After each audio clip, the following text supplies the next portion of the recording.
Pinalaya na ng Muntinlupa Regional Trial Court si San Simon, Pampanga Mayor Abundio J.P. Punsalan at 6 pang kasama matapos lumabag umano ang National Bureau of Investigation sa 36 na oras na limitasyon ng pagsasampa ng kaso. Si Cherry Light magbabalita.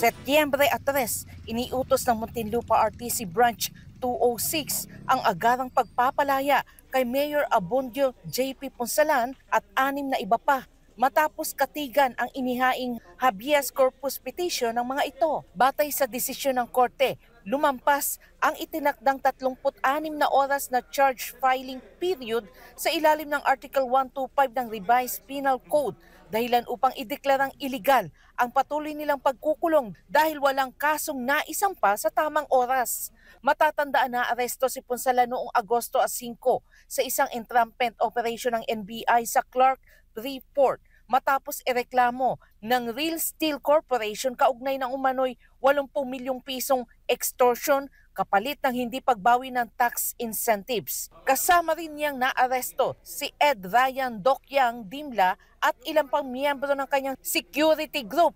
Aminado si NBI Director Jaime Santiago na nalungkot siya sa naging desisyon ng korte. Our DOJ, the PG Padulyon, have already filed a resolution. But that resolution has to be submitted to Ombudsman for final. Kasi sila lang, ang PG lang ang nag-investigate. So, nakagawa na si Sir PG Padulyon ng resolution, it was turned over to the Ombudsman. Paliwanag ni Santiago, hindi agad na aksyonan ng Ombudsman ang kaso dahil sa mga panahong iyon ay may pabago-bago sa pamunuan. Ito ang sinamantala ng mga abogado ni Punsalan para maghain ng habeas corpus petition. Hinanapan kami, bakit nyo ikinukulong pa yan? Na-file nyo na ba ng case? Sabi namin, eto na po ang resolution, nandun na po sa Ombudsman ngayon, o where is the information? After the resolution, an information will be filed in court.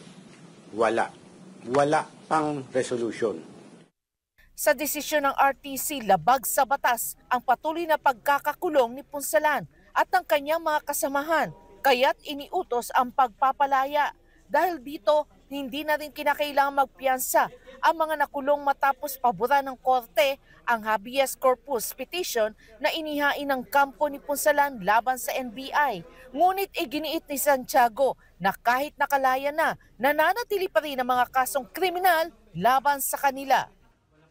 But then, sabi ko sa inyo, the Ombudsman should now act on that resolution. Hindi ko inuutosan na file it with the Sandigan Bayan. Pag gano'n na nangyari, a warrant of arrest shall be issued. Ayun, mahuhuli-uli si Mayor. Sa ngayon, pansamantalang malaya si Mayor Punsalan, ngunit maaari pa rin siyang maaresto muli kapag naisampa na ang impormasyon at resolution ng Ombudsman sa korte. Para sa Diyos at sa Pilipinas kung mahal, Cherry Light, SMNA News.